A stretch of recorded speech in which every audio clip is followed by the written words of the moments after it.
Coming up here on Patriots Today by Chat Sports, I have 5 burning questions that I would like to ask Jerod Mayo in the front office myself, but I feel like a lot of Patriots fans also have similar questions, and I think there needs to be an answer by the end of the summer and definitely ahead of the regular season. So here are my questions I have so far, about a month away from training camp. And number one, it's got to start off with Drake Maye here, right? I mean, that's what everybody's been wondering is he going to start? Is this our QB1? Are we kind of pulling the same thing we did with Mac Jones last year?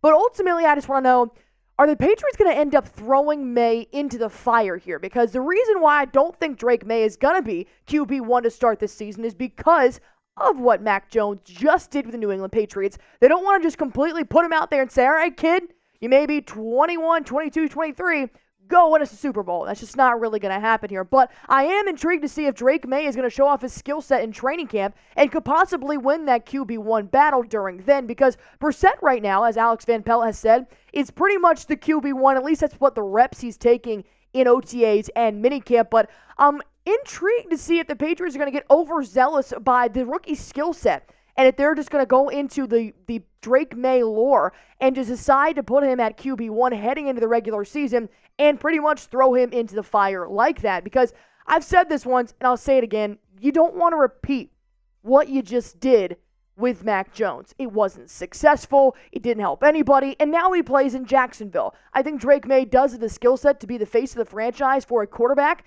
like the New England Patriots, but I do think it's going to take a little bit of time. But I know he's got the skill set right now. I'm just worried that the Patriots will be tempted to go on ahead and just use the power that he's showing in OTAs, in training camp, in minicamp, and use that in the regular season and make a mistake. Well, here's what Jeff Diamond, former GM for the Detroit Lions, had to say about when he thinks Drake Maye actually will start for the Pats.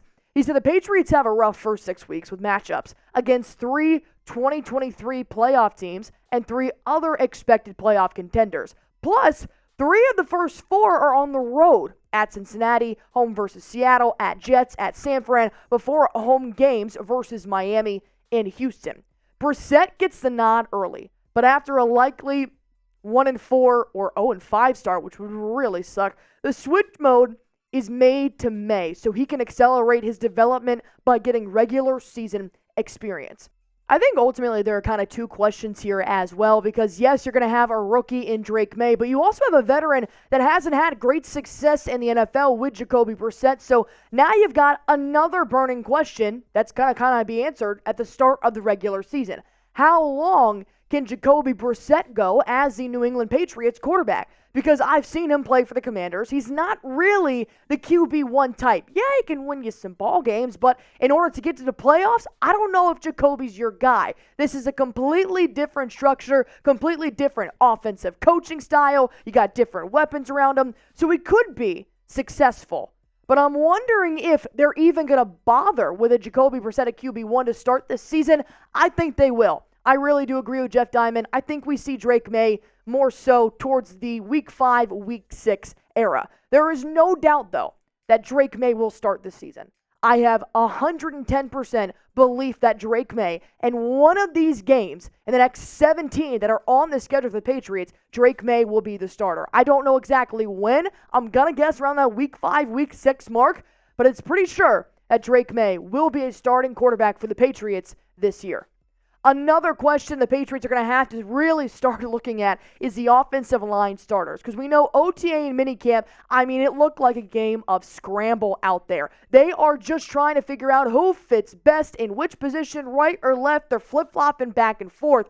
And here's what the offensive line looked like during minicamp. You had Sidney So, who moved from right guard to left guard. You had Nick Leverett, who mainly really plays in that outside line, now moving inward. Same with Onwenu. I don't know how much I love Onwenu on the outside. You got a core 4 who's been locking down that left tackle position, but I thought Caden Wallace was drafted to start mixing in with that left tackle position. So as you guys can see, thank God for David Andrews. He feels like the only stable piece here in the offensive line, and he's smack dead in the middle. So when you do have to start addressing this offensive line, I think that kind of has to be your first question answered ahead of Drake Maye and Jacoby Brissett, because with free agency and with all these trades that need to happen, do the Patriots need to go out and find another lineman as well? Because I don't know how much I like Onwenu also moving to the outside as well. We know that he was brought here to play on the inside, to provide depth on the inside at that guard position.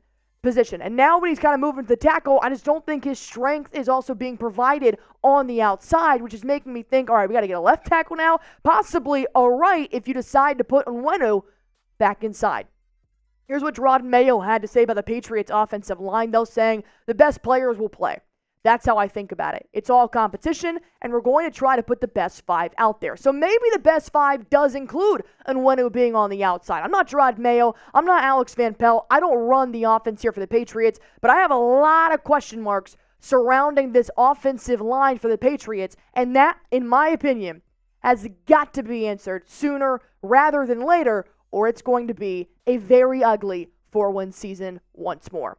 Go ahead and give me your perfect starting 5 on the offensive line. I know David Andrews is probably going to be your starting center there. He did just get a contract extension, but you got to worry about Cole Strange's injury. You got to worry about whether Caden Wallace is going to get some playing time as a rookie. Drop your starting 5 offensive linemen in the comment section below, and let's head into question number 3, shall we? The core 6 of the wide receivers. Right now, there are 12 that are competing on the 90-man roster.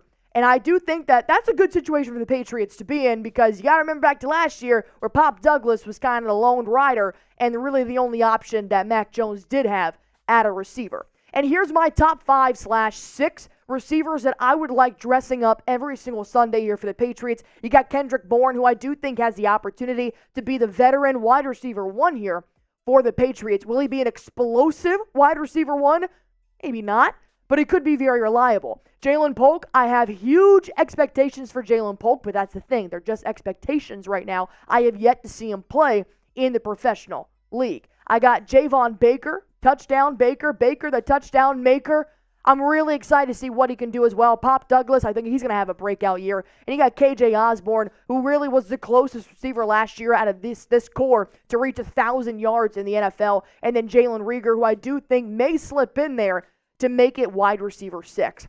But I think this is a battle that you guys are going to have to watch all the way through training camp. Those 12 wide receivers is going to be extremely interesting to see who comes on top, because my top 6 receivers may not be the 6 that make the 53-man roster. You got Kayshon Boutte in there, who's been working his booty off to make sure he's on this 53-man roster as well. There's a lot of players, and that's why I think that wide receiver battle is just as important as the quarterback battle is too.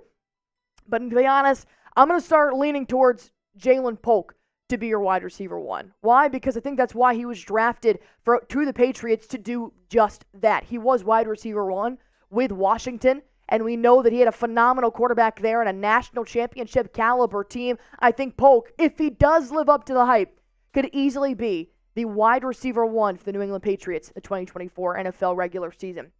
Question number 4. Resolving contract issues. This obviously has to actually be answered by the end of the summer. But these are 2 really big players that are currently having hold-ins, as they call them. They're still showing up to practice. They're still showing up to mini camps. They don't get fined, but they're dressing.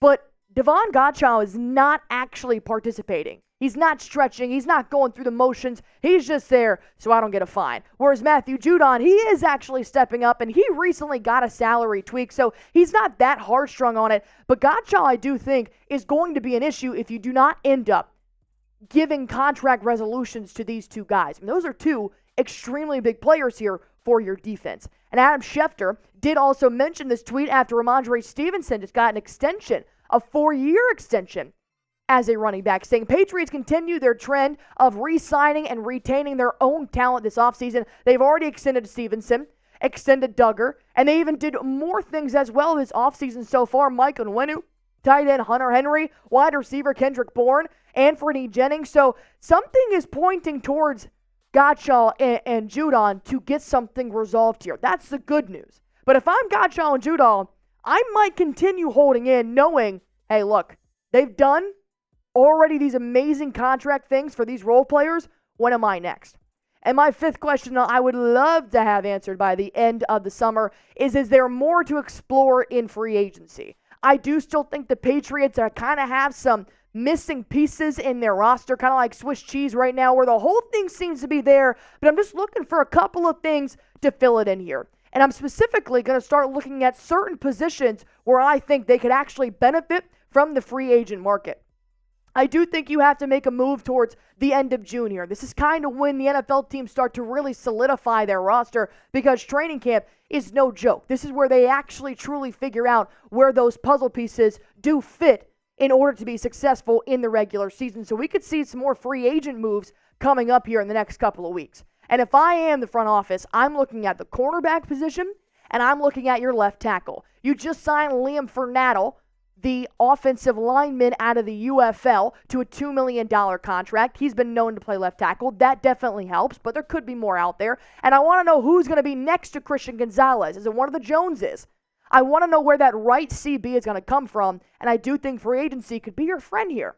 But Jerod Mayo did attest to the left tackle position specifically and what they're looking for here. And he said, I think we're always going to try to bring in good players. Those guys are doing well. We'll see what happens as the roster continues to play out. Realistically, we're still early in the process, and training camp will reveal a lot. So you're not telling me no, Jerod. You're not telling me no. I'm not going to go out there and pick up somebody in free agency. So the good news is we may be adding a couple more players here to really fine-tune that Patriots roster.